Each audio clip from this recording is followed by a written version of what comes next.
Y mientras van ingresando, muy buenos días a todos. Para quienes no me conocen, soy Carolina Yacoman, soy subdirectora de vinculación con el medio de Universidad de las Américas, sede Concepción, y en nombre de nuestra institución les doy una afectuosa bienvenida a la inauguración de actividades académicas 2022. Inauguración, cierto, que a diferencia de los últimos 2 años nos ha permitido contar con un auditorio, con académicos y estudiantes de manera presencial. Y por supuesto, con todos ustedes que nos siguen desde las distintas plataformas virtuales. En esta ocasión, también estamos transmitiendo por Soy TV para todo el país. Nuestra charla magistral de este año se denomina Agenda 2030, Brechas y Desafíos en la Educación, y estará a cargo de Daniela Truco, de la División de Desarrollo Social de la Comisión Económica para América Latina y el Caribe. Antes de dar inicio a esta charla, le pedimos al director académico de Universidad de las Américas, sede Concepción, Marco Vázquez, que nos dé unas palabras de bienvenida. Adelante, Marco.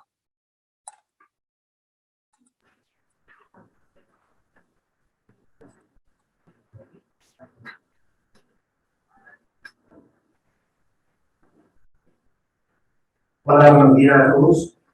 ¿Cómo están? Una fría mañana de otoño, ideal para inaugurar nuestras actividades académicas. Muy buenos días a todos presentes, a quienes nos acompañan de este auditorio a través de la plataforma Zoom o de las distintas instancias de conexión. Un saludo a nuestra vicerrectora, la señora Paz Ormazábal Poblete, que está conectada telemáticamente. Queridos estudiantes, académicos, colaboradores, UNLA y público externo. Un saludo especial a nuestra expositora Daniela Truco, de la División de Desarrollo Social de la CEPAL, exponiendo el tema que hoy convoca. Sin duda, el de gran realce para nuestra comunidad, que son las brechas y desafíos de la educación. Ella también está conectada a temática. Garantizar una educación inclusiva, equitativa y de calidad, y proponer oportunidades de aprendizaje a lo largo de la vida de todas las personas, no solo es uno de los objetivos de desarrollo sostenible, sino nuestra brújula como agentes educativos.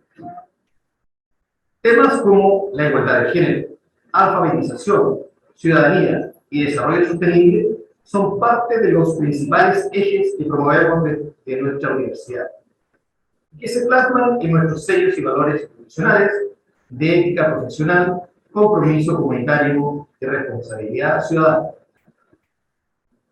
Durante la pandemia, y que aún no golpea, vimos tristemente cómo aumentaron las brechas en materia de alfabetización, acceso a la tecnología e igualdad de género. Desde nuestra casa de estudios, aportamos con suplir algunas de las necesidades que se generan en tiempos de crisis, dando continuidad educativa a los miles de estudiantes que reciben todos los años UNDA. No solo otorgamos apoyo de recursos materiales, sino pusimos a disposición de todos los estudiantes apoyos psicosociales e incentivamos durante todo el año el diálogo y la conversación. La educación ha vivido su principal crisis en los últimos tiempos. Debimos adaptarnos a nuevas formas de implementar metodologías que contribuyeran al proceso de enseñanza-aprendizaje. Finalmente, los dejo con un pensamiento de quien fuera uno de los grandes filósofos y maestros latinoamericanos, Paulo Freire, por lo de la educación, lo debe conocer, que señala lo siguiente: enseñar no es transferir conocimiento, sino crear las posibilidades para su producción o construcción. Quien enseña, aprende a enseñar, y quien enseña, aprende a aprender. Muchas gracias. Muchas gracias, Marcos, por tus palabras. Y a continuación presentamos a nuestra expositora, Daniela Truco.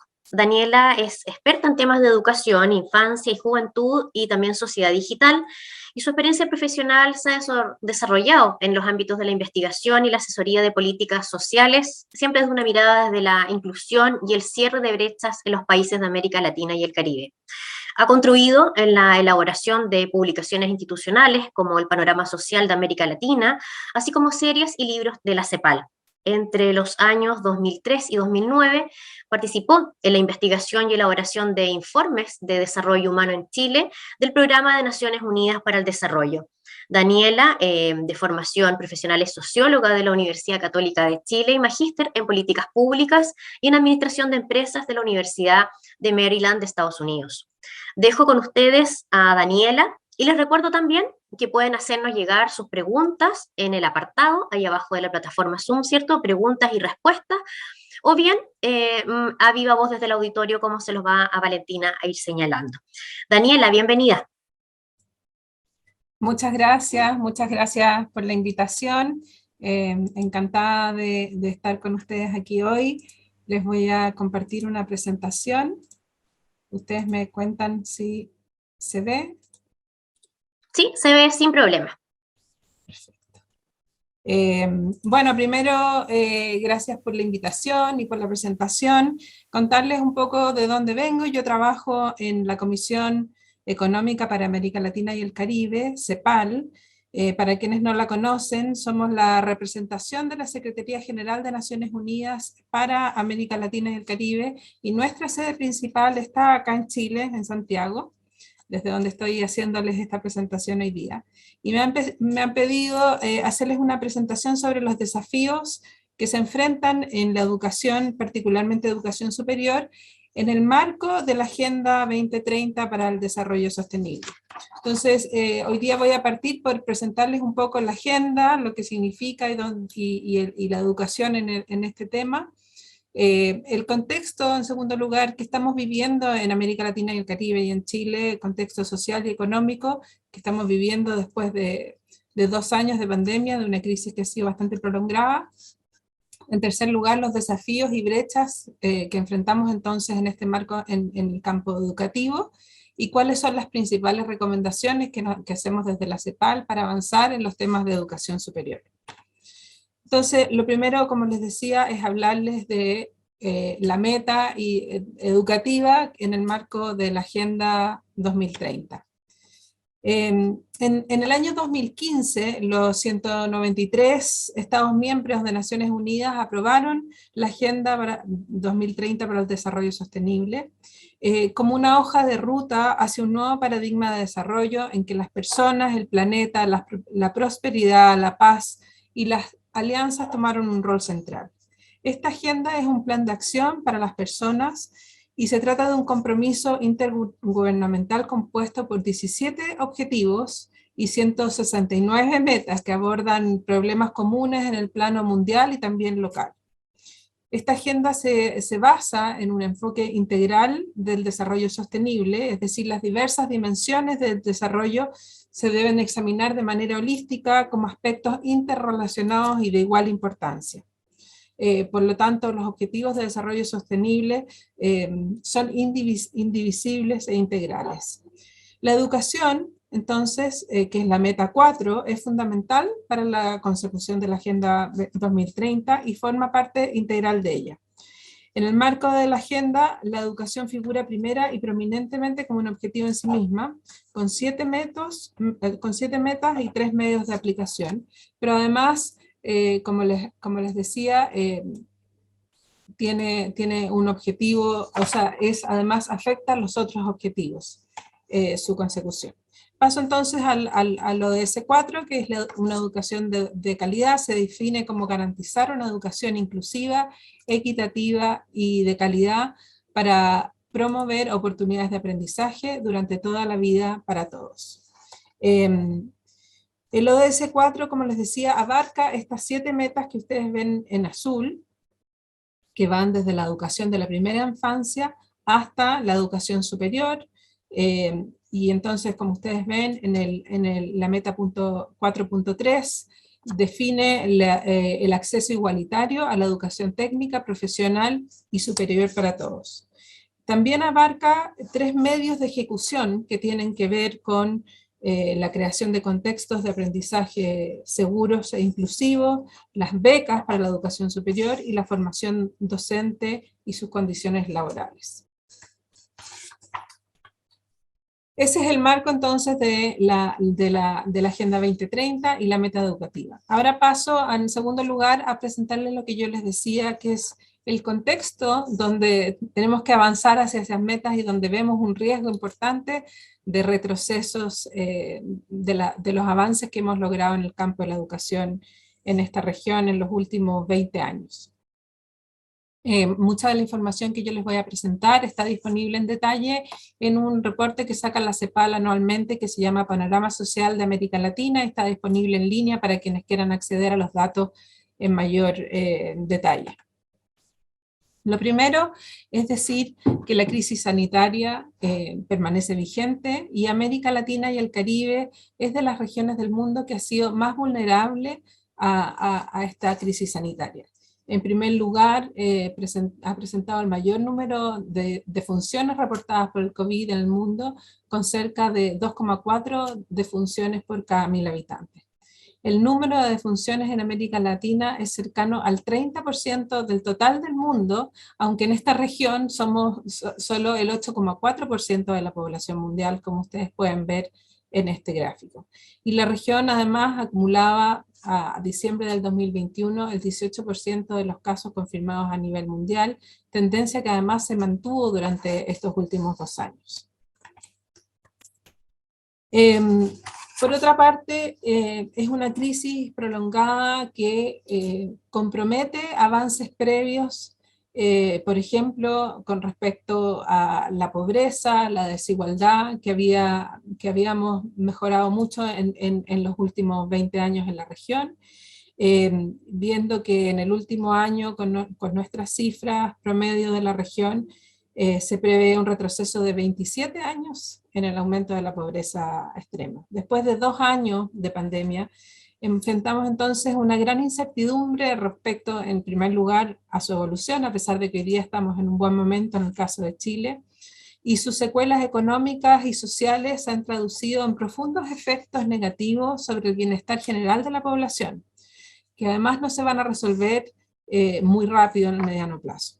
Estamos entonces ante un deterioro profundo del bienestar que no es coyuntural, porque se asocia además a las propias debilidades estructurales que teníamos en la región relacionadas a los sistemas de salud y a los de protección social en general, que reproducen desigualdades con enormes desafíos para un desarrollo integral y sostenible. Como les decía yo, en el último año aumentó la pobreza por 6º año consecutivo. La pobreza venía aumentando levemente en los últimos años, pero aumentó de manera más importante, y especialmente la pobreza extrema. Y por otra parte, la desigualdad, que aunque presentaba leves mejoras en los últimos años, desde 2002 que venía disminuyendo la desigualdad de ingresos medida por el índice de Gini, quebró una tendencia por primera vez el año pasado, donde presentó un cierto aumento. Desde una perspectiva basada en lo que desde la CEPAL llamamos la matriz de la desigualdad social, esto implica que los efectos y el impacto que tiene la pandemia han tendido a ser más agudos en algunos grupos de la población, que suelen sufrir los impactos de manera más acentuada que otros grupos, en este caso, por ejemplo, las mujeres, los niños, así como otros grupos históricamente excluidos como los pueblos indígenas o la población afrodescendiente. La pandemia además ocasionó una salida muy contundente del mercado laboral, especialmente para las mujeres y para la población joven, como yo les voy a mostrar más adelante. Estos son, como les decía yo, los datos de pobreza. Ustedes pueden ver los datos de pobreza y pobreza extrema como en términos del porcentaje de la población y también de los millones de personas en esta situación al año 2021. Aquí está lo que yo les comentaba, los datos sobre la desigualdad, que aumentó entre 2019 y 2020 y se quebró una tendencia decreciente que venía desde el año 2002. Esto es medido por el coeficiente de Gini, que es un coeficiente, un indicador que mide desigualdad de ingresos. Por supuesto que el deterioro en la situación distributiva en el año 2020 está asociado y vinculado a las repercusiones de la pandemia. En este gráfico podemos ver para la región de América Latina y el Caribe la evolución de las tasas de participación y la tasa de desocupación. Entre 2019 y 2020 se registró el mayor incremento en el número de personas que salieron de la actividad económica y especialmente que dejaron de participar, que fue una tasa mayor al número de desempleados. Hubo muchas personas, en especial mujeres, que dejaron de participar en los periodos de cuarentena, y esto va asociado muy de la mano al cierre de los centros educativos. La recuperación económica que muchos de los países vivieron en el año 2021 fue insuficiente para lograr niveles de empleo asociados a la prepandemia, y además ha sido desigual y la recuperación ha sido más rápida para el caso de los hombres que de las mujeres. En el caso de las mujeres, en 2020 presentaban un retroceso de 18 años en su participación laboral, que se recuperó hasta un nivel de 13 años atrás en el 2021. A esto se suma entonces lo que nosotros hemos dicho que es el riesgo de una generación perdida debido al impacto adverso de la pandemia y el cierre escolar.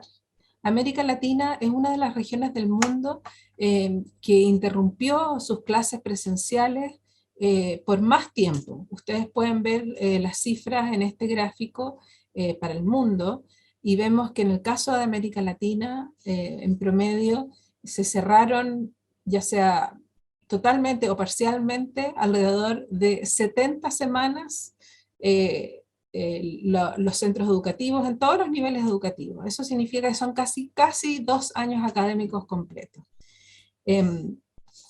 Esto significa que vamos a enfrentar probablemente, y sabemos en el caso, por ejemplo, chileno, que la educación superior fue la que estuvo más cerrada, que recién después de 2 años completos estamos volviendo a una situación más normal, más cerca de la normalidad en términos de apertura.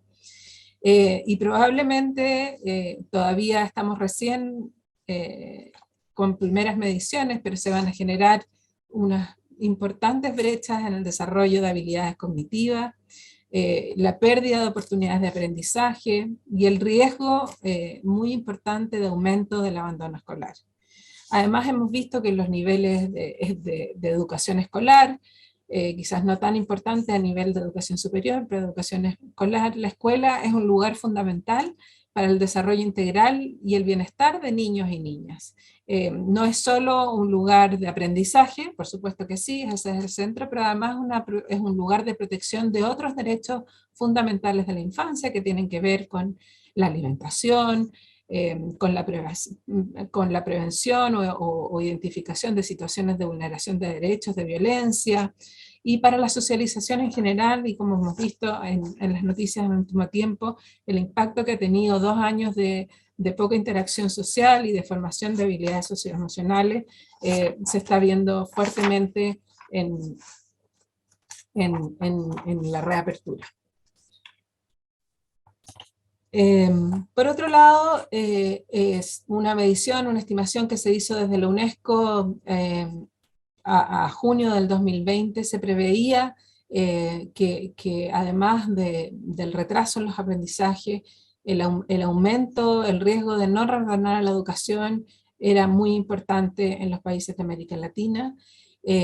Como yo les mencioné, estos niveles de mayor riesgo se estimaban que eran más importantes para los niños más pequeños, que son aquellos que de preprimaria, digamos, de educación preescolar y de salas cunas, donde es mucho más difícil tener cualquier tipo de continuidad por vía a distancia con niños tan pequeños, pero también con los niveles de educación terciaria y superior, porque va asociado también a los costos que tiene para las familias mantenerse en este tipo de educación, y por lo tanto la multiplicidad de impactos que ha tenido la pandemia sobre las familias, la situación de crisis social y económica, también puede tener un impacto sobre la continuidad de los estudios de los jóvenes. ¿Qué vemos entonces que son los principales desafíos y brechas en el campo educativo? Bueno, por una parte les menciono que durante la pandemia, durante el año 2020, hicimos una encuesta con jóvenes entre 15 y 29 años de varios países de América Latina y el Caribe, y efectivamente las alarmantes proyecciones de contracción de las economías, los aumentos en el desempleo van a tener un efecto profundo en la pobreza de la región, y esta situación afecta de manera importante a las personas adolescentes y jóvenes. Y según esta encuesta que hicimos con el Grupo Interagencial de Naciones Unidas a nivel regional, en la que participaron más de 7.000 jóvenes, 2/3 de las personas consultadas expresa preocupación en primer lugar en relación con la situación financiera de su familia y con la propia. Y entre los jóvenes que mencionan este temor respecto a su situación personal, destacan especialmente aquellos jóvenes que ya están más cerca de la autonomía y la independencia, entre 25 y 29 años, y aquellos que no estudian ni trabajan remuneradamente. Sin duda que un porcentaje alto de todos los grupos tiene temor a perder a familiares, tenía temor a perder familiares o amistades, y entre la población juvenil de 15 a 19 años destaca la preocupación de manera muy importante. Un 70% destacaba la preocupación por el retraso en los estudios. Esto es un poco menor para el conjunto de los jóvenes, pero es una preocupación muy importante.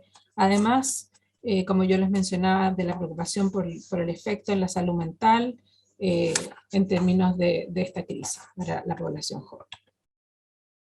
Durante el año 2020 y 2021, la gran mayoría de los países estableció estrategias de continuación de estudios a través de medios digitales. Me imagino que ustedes habrán vivido lo propio en estos últimos 2 años, aquellos que comenzaron sus estudios superiores en la universidad en este periodo.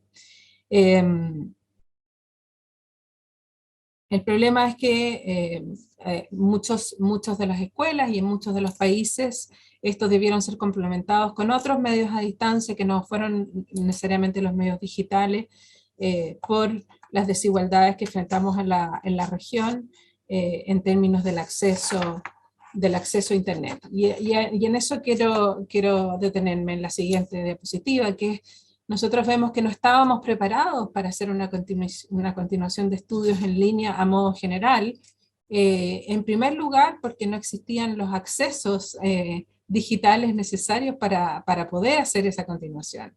En el año 2019 vemos que el 33% de la población de 5 a 20 años, en promedio para la región, de estos 10 países con los que contábamos datos, vivía en hogares sin acceso a Internet.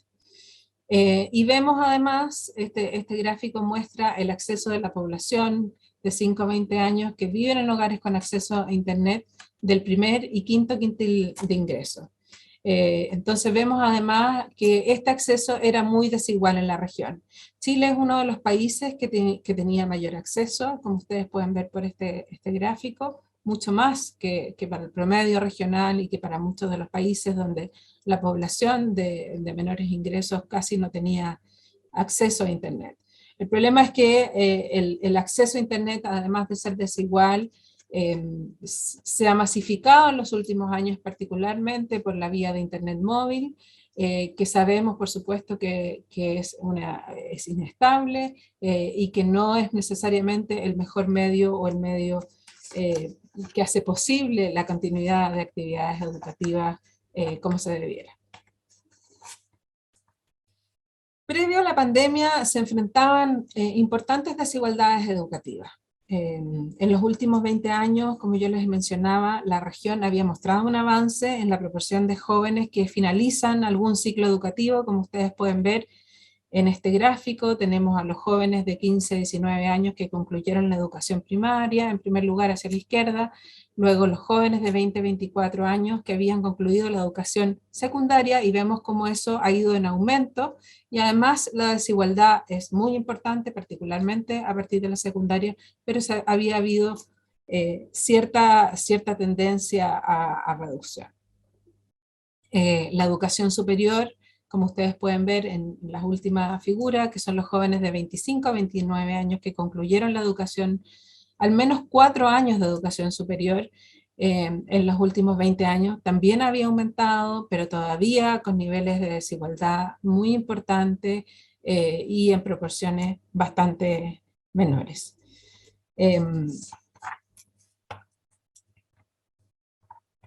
Previo a la pandemia, además, existían preocupantes brechas de calidad en la educación escolar, además de las brechas, digamos, de acceso.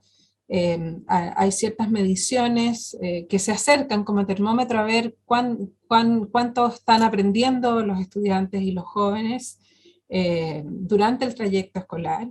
La prueba PISA es una de estas mediciones que, aunque imperfecta, analiza en algunos países de América Latina que participan, son 10, porque es una medición que se hace particularmente en los países de la OECD, donde se hace una medición de las competencias esenciales, entre ellas lectura, matemática y ciencia, en una muestra de estudiantes de 15 años. En esta gráfica podemos ver para el promedio de los 10 países de América Latina, entre los cuales está Chile, los niveles de logro en lectura. La línea que divide es el nivel de logro de la competencia mínima para poder operar en la ciudadanía de hoy, ¿no? Y vemos un importante porcentaje de la población de los cuartiles socioeconómico-culturales inferiores que no logra, pero ni cerca ni del 50% a alcanzar esta meta básica.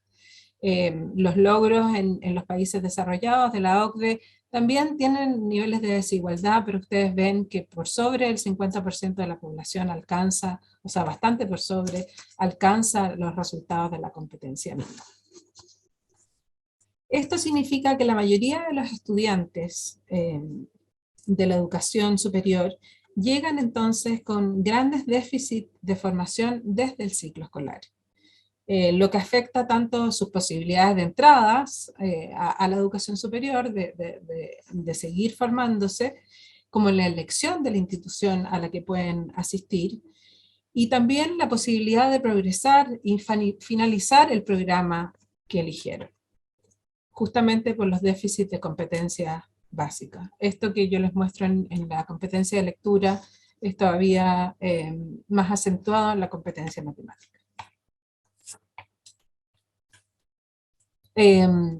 Más allá entonces de las dificultades en el acceso, uno de los grandes desafíos que tenemos en la región es el nivel de conclusión del ciclo superior al que los jóvenes logran en una proporción menor entrar. En Chile, por ejemplo, menos de un tercio de los jóvenes de 20 a 25 años del quintil más rico de ingresos había concluido al menos 4 años de educación superior en el año 2020.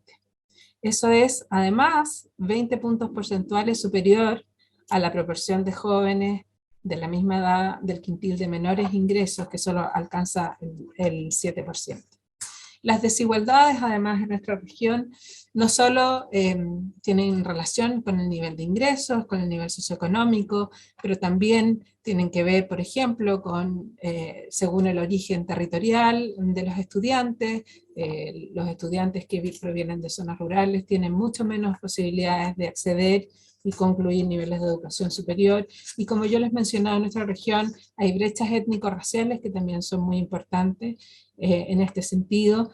Y además son brechas de desigualdad que se entrecruzan y combinan entre sí, generando núcleos de exclusión muy difíciles de romper y en los cuales se ha venido trabajando con políticas de inclusión en los últimos años en la región, pero claramente tenemos desafíos de inclusión muy importantes.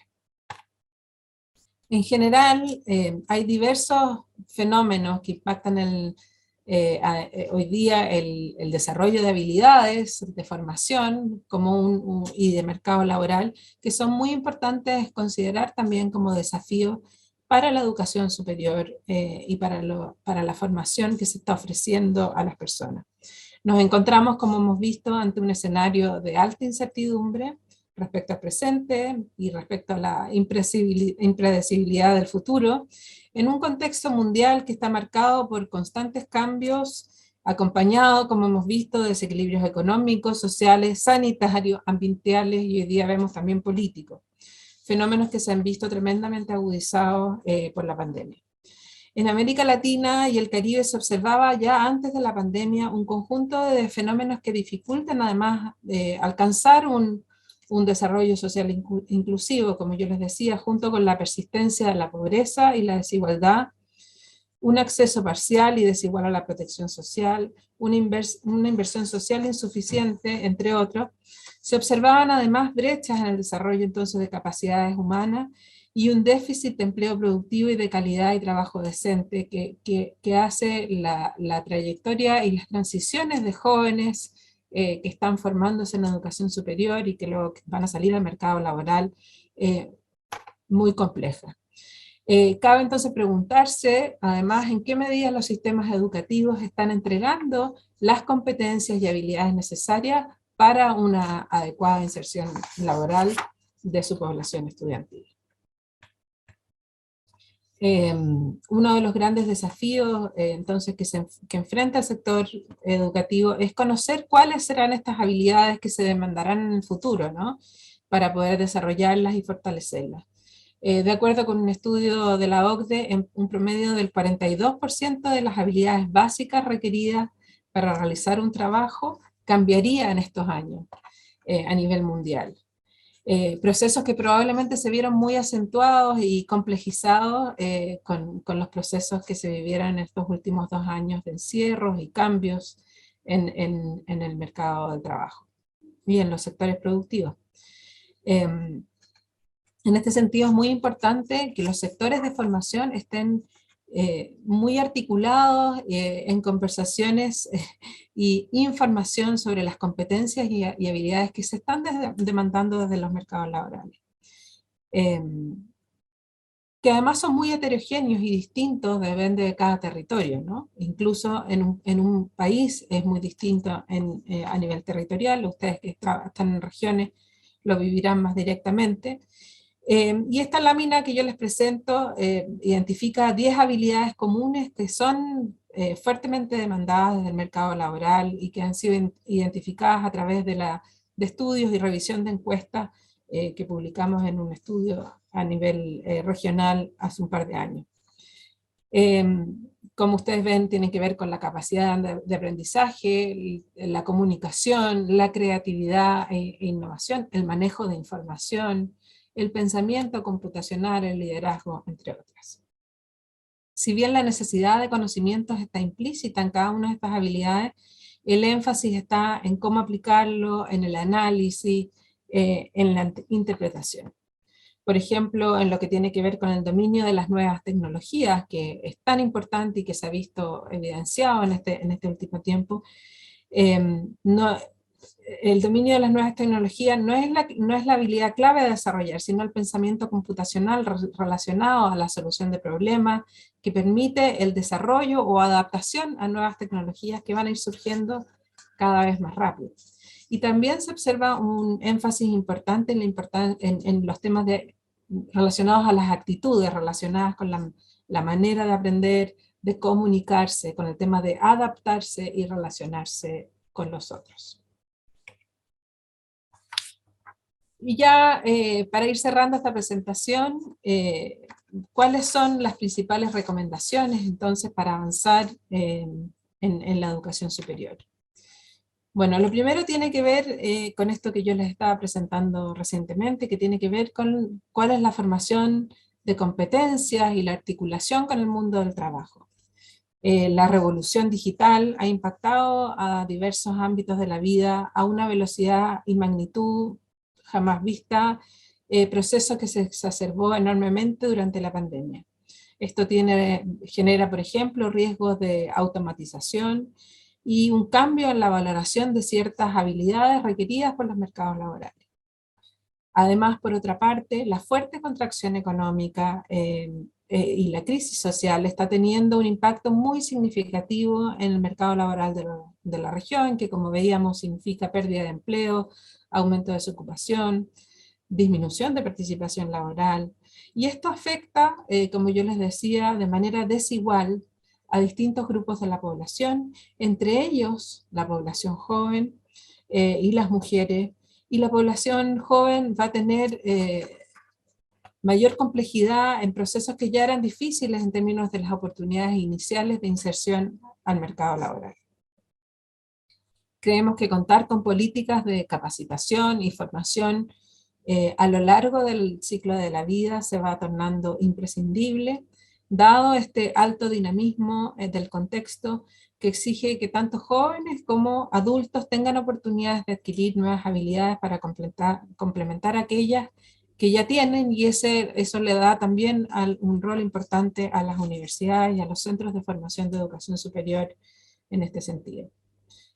Como yo les decía, la centralidad que tiene la noción de competencia no es solo esencial en la organización de la oferta educativa, sino que en una fuerte relación con el mercado del trabajo y los modelos de educación y formación, sino también entenderla en una diversidad de conocimientos que van desde el orden cognitivo, pero también a aquellas competencias socioemocionales que hemos visto que han sido tan esenciales para resistir la adversidad con resiliencia y seguir en los procesos, por ejemplo, de aprendizaje durante este periodo. A pesar de que existe en nuestros países esta noción sobre la importancia de la formación de competencias en el sector educativo, y que ha sido incluso incluida a nivel de legislaciones y discusiones curriculares a nivel de los países de la región. Todavía falta avanzar en que esto realmente sea una práctica en curso y que se consolide en la articulación al nivel de políticas educativas, curriculares, políticas de evaluación, etcétera, que se concrete. Y por otra parte, bueno, esto es algo que es muy importante para la CEPAL, que creemos que es central fortalecer los procesos de inclusión en la educación superior, proceso que se había dado muy incipiente, más importante en los procesos de educación escolar, y que va a requerir especial atención por la crisis social y económica y sanitaria que hemos vivido en los últimos tiempos, que probablemente va a generar muchos retrocesos. Los estudios, en primer lugar, dan cuenta de que la graduación de la educación secundaria ha sido el factor más importante para mejorar el acceso de todos los grupos de estudiantes a la educación superior. Es una condición necesaria, pero no suficiente. La calidad de los aprendizajes, conocimientos y habilidades alcanzados durante el proceso de educación primaria y secundaria inciden directamente, como yo les decía, en asegurar el derecho a la educación superior, en igualdad de oportunidades, así como la posibilidad de permanecer y concluir el ciclo. Los países de mayor cobertura general en la educación superior también son los que han podido avanzar a mayor velocidad en la cobertura de grupos que enfrentan mayor vulnerabilidad, por lo que se requiere avanzar al mismo tiempo en estrategias de amplio acceso, estrategias más universales, pero al mismo tiempo en superar activamente las brechas y desigualdades vigentes, con el fin de que nadie se quede atrás, y para ello es importante implementar acciones afirmativas dirigidas a romper las barreras de acceso a las personas y grupos que experimentan diversos tipos de desigualdad, discriminación y exclusión. Por otra parte, desde una perspectiva de género, a pesar de que en promedio hoy día en Chile y en América Latina en general, las mujeres están alcanzando y concluyendo mayores niveles educativos, todavía se reproducen brechas y sesgos y estereotipos que son indispensables de modificar aquellos estereotipos culturales que se imponen en las familias, los centros educativos y en la sociedad en su conjunto, donde se construyen patrones sesgados hacia las mujeres, reforzando, por ejemplo, una menor participación de los hombres en carreras y trabajos de áreas sociales, como educación, salud, y entre las mujeres en las carreras de mayor demanda futura y mejores remuneraciones, como son las vinculadas al área STEM, digamos, de tecnología, matemática. La masificación de la educación superior debe de acompañarse además de esfuerzos para asegurar estándares crecientes de calidad de las instituciones de educación superior y también de sus programas, por ejemplo, profesionales y técnicos. Estos esfuerzos es importante que tengan un foco principal en aquellos programas donde principalmente se insertan los estudiantes en condición de mayor vulnerabilidad, porque de lo contrario la educación superior no cumplirá con parte de las expectativas que estas poblaciones que con mucha dificultad han logrado acceder a la educación superior, como es la movilidad social y una mayor igualación de oportunidades y mayor productividad para el conjunto de la sociedad. Bueno, les agradezco mucho la invitación y la atención. Les dejo la página web de la CEPAL, donde pueden acceder a los estudios y publicaciones de manera gratuita que sean de su interés. Muchas gracias, Daniela, por tu exposición. Te pedimos que nos acompañes una breve ronda de preguntas. Tenemos bastantes, al menos acá nos han hecho llegar. Bueno, imposible partir la ronda sin consultarte, Daniela, ¿cuánto tiempo va a demorar ponernos al día en educación, temas también como género, desarrollo sostenible a causa de la pandemia? Tú mencionaste incluso que estamos ante una generación perdida. No estamos ante una generación perdida, pero ante un riesgo de una generación perdida. Todavía no tenemos las estimaciones de cuáles van a ser los niveles de retroceso que vamos a enfrentar en términos de aquellos avances que habíamos logrado en las últimas 2 décadas con tanta dificultad. Además, en esos avances habíamos visto ya que se habían enlentecido. Si bien en la primera década de los 2000 hubo una progresión muy importante en los niveles de acceso a la educación, incluso en países como Chile, también en las mediciones de competencia se habían visto bastantes avances. En los últimos, desde el 2015, desde los últimos 5 o 10 años, habíamos visto que los avances estaban más lentos. Por lo tanto, estamos proponiendo que hay que pensar cómo aprovechar esta crisis que removió tantas estructuras establecidas en la educación, se puede aprovechar para reformular y no volver atrás en lo que estábamos haciendo y que no estaba logrando los avances que esperábamos, ¿no? Perfecto. La consejera regional, Ana Araneda, nos envía la pregunta. Actualmente se evidencia una violencia física y psicológica nunca antes vista en los establecimientos de educación primaria y secundaria. De acuerdo a su experiencia en escenarios similares, ¿qué medidas a corto y mediano plazo se pueden adoptar?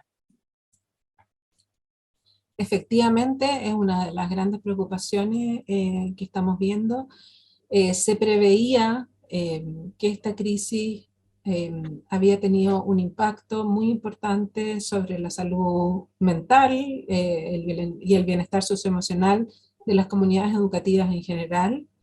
Y por lo tanto, desde el año pasado que los organismos internacionales veníamos diciendo que el retorno a la presencialidad tenía que ser acompañado de un diagnóstico y un acompañamiento para el bienestar socioemocional de la comunidad educativa, que no solo tiene que ver con los propios estudiantes, sino que también con la comunidad docente, que vivió su propia crisis en términos del cambio de la innovación de emergencia que tuvieron que hacer en sus tareas y las propias situaciones familiares y condiciones económicas que han vivido, ¿no? Entonces, efectivamente, uno de los de las primeras estrategias para poder recomponer, qué sé yo, los aprendizajes aprendidos es justamente velar por el bienestar socioemocional de la comunidad educativa y además probablemente trabajar muy de cerca con retomar habilidades socioemocionales que en edades clave, como son, por ejemplo, pasar de la niñez a la adolescencia, no se formaron en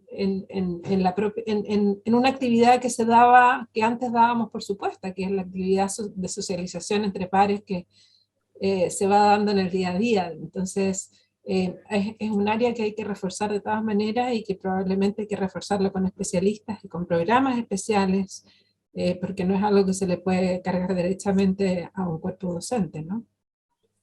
Así es. Tenemos preguntas también desde el auditorio. Le vamos a pedir a Valentina quien nos acompañe desde el Voldal, que pueda canalizar alguna pregunta del público. Valentina.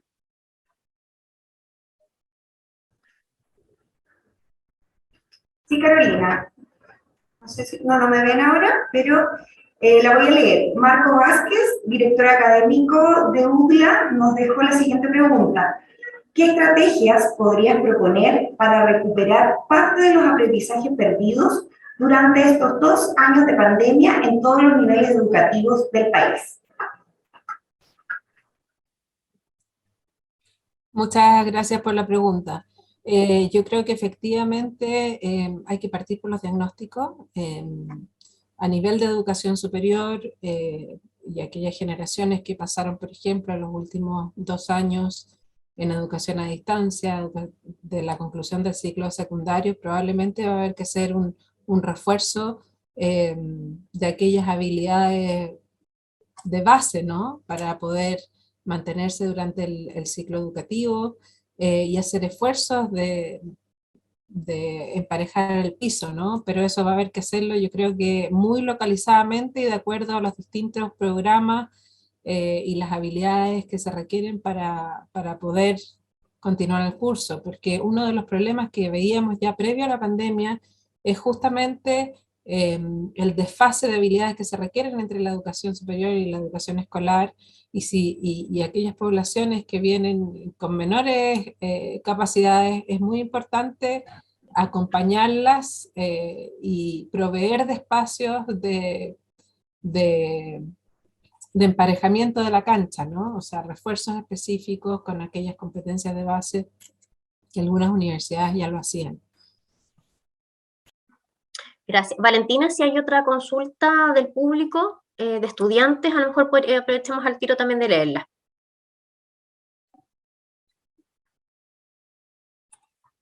Ahora sí.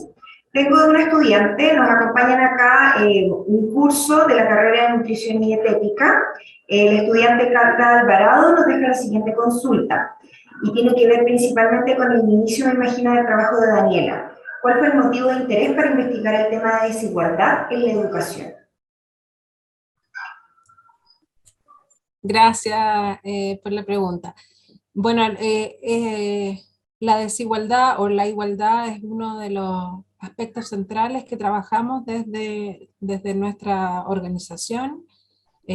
Como yo les presenté en uno de los compromisos globales que tenemos en la Agenda 2030, que es la que guía nuestro trabajo, el lema es no dejar a nadie atrás, es que sea un desarrollo en el que todas nuestras poblaciones alcancen las oportunidades y el bienestar eh, para ser parte de sociedades modernas y desarrolladas, y por lo tanto todos los aspectos de las políticas que nosotros analizamos están orientadas justamente en un proceso en que avancemos todos juntos y en una región como América Latina, además, que es una de las regiones más desiguales del mundo, tenemos este nudo estructural que dificulta aún más estos procesos.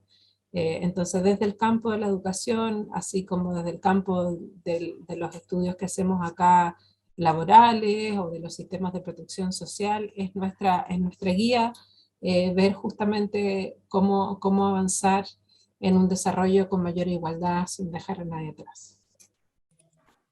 Gracias, Daniela. Luis Rojas, rector del Centro de Formación Técnica CENCO, nos pregunta, los proyectos en educación superior están cruzados con múltiples desafíos. Uno de ellos, desarrollar programas cada vez más diversos con modelos y propuestas que se acerquen más a las personas. ¿Qué valor consideras tienen para un futuro inmediato las credenciales alternativas o las universidades en línea para la solución de problemas como la migración masiva o la necesidad de actualización permanente de conocimientos? Excelente pregunta. Para nosotros el campo en general de la educación y formación técnico-profesional, de los programas más cortos de educación superior, tienen un rol estratégico fundamental para la inclusión y especialmente hoy día, justamente hoy día con esta crisis, cumple un rol en primer lugar porque le da un espacio a una proporción importante de la población para seguir formándose. Tiene un valor en sí mismo por la mayor conexión que tiene con los procesos de inserción laboral posteriores, porque son de corta duración, permiten aquellas poblaciones que el tema de costo de oportunidad, digamos, de acceder a ellas y poder seguir formándose al mismo tiempo que se insertan prontamente en el mercado laboral. Sí son programas que, como dice quien lo pregunta, requieren un alto dinamismo, deben haber estado muy golpeadas además en estos 2 años por la ausencia de presencialidad, porque son programas que requieren incluso de mayor presencialidad que los programas más académicos, y por lo tanto vemos que es muy importante que se refuercen, y tienen una serie de desafíos además. Por una parte están los desafíos de mayor articulación con los sectores productivos, también de mayor articulación con vertical, digamos, con la formación media técnica, digamos, cómo aprovechar que hayan canales de comunicación eh, más, más fluidos, ¿no? Y en general de gobernanza y coordinación, digamos, donde la información fluya de manera más rápida para que haya conocimiento de las perspectivas que existen respecto a las demandas en el mercado laboral y estar en esa actualización de manera más conectada, ¿no? Pero efectivamente vemos que es un campo muy estratégico de formación, y en general en los estudios que hemos hablado con jóvenes que han pasado por la educación secundaria recientemente, en nuestros países tiene una doble valoración. Por una parte se valora mucho esto de que hace más sentido para los jóvenes formarse en estas áreas, que está más conectada a las realidades dinámicas de hoy en día, que les permite una visión de lo que van a poder hacer con ese tipo de formación, pero al mismo tiempo es una educación en la que los propios jóvenes que incluso estudian ese tipo de educación perciben un mayor prestigio y un mayor estatus, y eso sería importante que como sociedades lo lográramos revertir, ¿no? Por la importancia estratégica que tiene. Así es, Daniela. Y en ese mismo punto hay una pregunta que tiene que ver con cuáles son los principales desafíos para las casas de estudio y también para los futuros profesionales en la formación de educadores. En la formación de educadores. Bueno, algo que se me olvidó de la pregunta anterior es el tema de la formación en línea. Yo creo que el tema de la educación en línea, tanto para la provisión, la oferta, digamos, es una oportunidad que a lo mejor hay aprendizajes que podemos tomar de estos 2 años, en los cuales podemos extender y ampliar las coberturas de acceso justamente para aquellas poblaciones más retiradas, etcétera, pero donde velar por la calidad de esa oferta es todavía más importante. Y para tomar la pregunta sobre los desafíos de educar a educadores, me parece muy relevante esa preocupación. Vemos cómo las demandas que tienen hoy día los educadores son cada vez más amplias.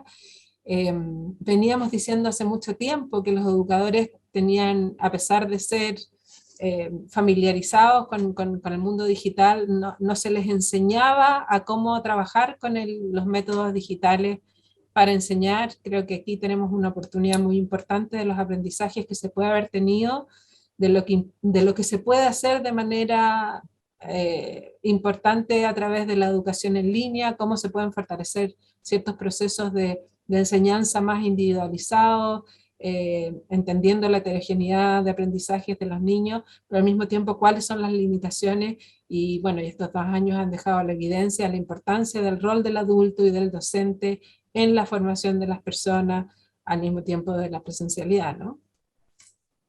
Así es.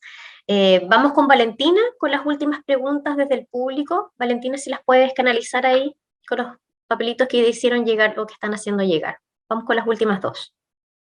Sí, Carolina, tenemos una pregunta de Oscar Gutiérrez, académico de Ingeniería Civil Industrial, que nos señala que una de las conclusiones finales de la presentación de Daniela Truco, ¿no es cierto?, fue la articulación de competencias con el mundo laboral. ¿Cómo han visto un acercamiento temporal de ello, dado que las competencias se construyen hoy, pero los profesionales egresan en 4 o más años? ¿Y qué mecanismos, métodos u otros sistemas han permitido mejorar aquello?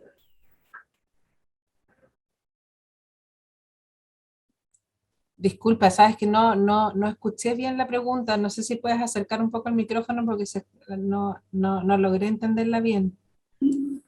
Una de las conclusiones finales de la articulación de competencias con el mundo laboral, ¿cómo han visto un acercamiento temporal de ello, dado que las competencias se construyen hoy, pero los profesionales egresan en 4 años más? ¿Qué mecanismos, métodos u otros sistemas han permitido mejorar aquello? Ahí sí, perdona, no había entendido bien. Efectivamente, bueno, yo no estaba involucrada directamente, pero en la División de Desarrollo Económico de la CEPAL, por si te interesa, puedes mirar en esa división, hay una serie de estudios acerca de los procesos de identificación de competencia. Hay varios países de la región, entre ellos Chile, que están desarrollando métodos desde los ministerios del trabajo, pero en conexión con otras instituciones del Estado, los sectores productivos y también los sectores de formación, para esos procesos más dinámicos de información, o sea, que hayan sistemas de información acerca de esa demanda de competencias actuales, pero también con algunos estudios de prospectiva. Porque efectivamente, como dices tú, hay que estar pensando no solo en lo que se requiere hoy día, sino en lo que se requiere más adelante, y para ello se han conformado consejos u observatorios laborales donde eso se está discutiendo y trabajando, y desde la CEPAL se ha generado una red de esos observatorios donde se están trabajando distintos países y distintas metodologías justamente para esos sistemas de información. Hay un observatorio laboral que se había formado hace algunos años, que vendía al Ministerio del Trabajo, que entiendo que opera a nivel de localidades, que tenía algo, no conozco el detalle, pero si te interesa después me pueden contactar y yo los pongo en contacto. Perfecto, Daniela, muchas gracias. Y tengo una última pregunta de Claudia Rivas, directora de Pedagogía en Educación Diferencial de UDLA. Desde la perspectiva del profesorado, ¿cuáles son las principales demandas y desafíos en el contexto actual? Muy interesante la pregunta. Yo no tengo evidencia dura de todo lo que han sido las demandas del cuerpo docente. Es un campo en que nosotros no entramos en profundidad, pero de los estudios internacionales, incluso previo a la pandemia, uno de los grandes desafíos que habíamos visto de formación, o sea, que los profesores demandaban ser más formados, era por una parte lo que yo mencionaba en las competencias digitales para enseñar, y por otra parte, el otra área que se evidenció que era muy, muy importante, que son las competencias socioemocionales, cómo abordar el campo del bienestar socioemocional y de formar competencias socioemocionales. Eso había salido de los estudios internacionales que nosotros habíamos podido indagar con información previa a la pandemia. Gracias. Bueno, y con esta respuesta vamos ya cerrando esta ronda de preguntas. Antes de terminar, Daniela, y a todos los que nos están siguiendo, nuestra vicerrectora de sede, Paz Ormazábal, nos dará unas palabras también de cierre. Paz. Sí. Bueno, agradecerte, Daniela, tu tremenda exposición. La verdad es que muy ilustrativa y actualizada de lo que nos está pasando. Sin duda aumenta nuestro desafío en base a este retroceso en 20, 27 años, que la verdad es bastante, sobre todo para nosotros.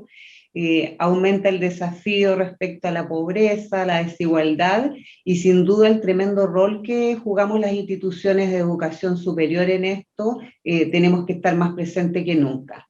Solamente como una mirada de lo que hemos ido aprendiendo en todo este periodo de pandemia.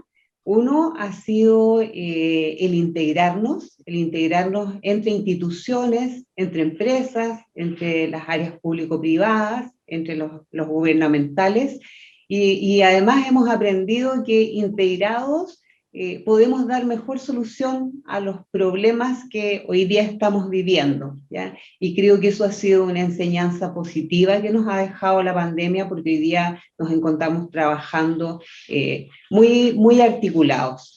Por otra parte, el desafío que tú también mencionaste, o sea, obviamente los currículum van a tener que cambiar, van a tener que ajustarse, las metodologías de aprendizaje, los sistemas evaluativos, porque esto también nos dio las alertas de que tenemos que estar preparados, porque no lo estábamos, para futuras situaciones que pudiesen presentarse.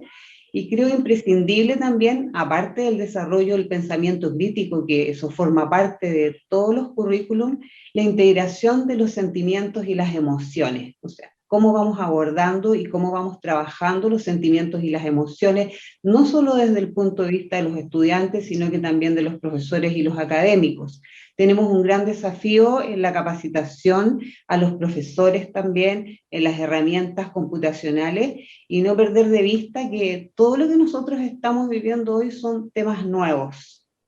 Ninguno de nosotros, por lo menos en mi generación, habíamos vivido una pandemia y una crisis de esta magnitud, y además con todo lo que está viviendo el mundo entero.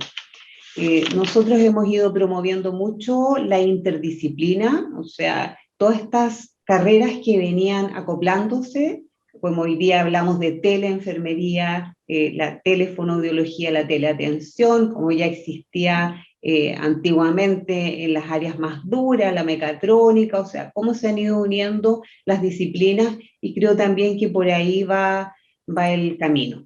Así que bueno, mi invitación, primero agradecerte, Daniela, tu exposición, y mi invitación a integrarnos, a unirnos, a articularnos y a empezar a darle una fuerza positiva y sacar todo el aprendizaje de lo que hemos vivido, que estamos conscientes y sabemos que no han sido tiempos fáciles para nadie. Así que eso, muchas gracias por habernos acompañado, a todos los que están presentes, a nuestros estudiantes, a los invitados especiales, a los amigos, a los profesores, los directores.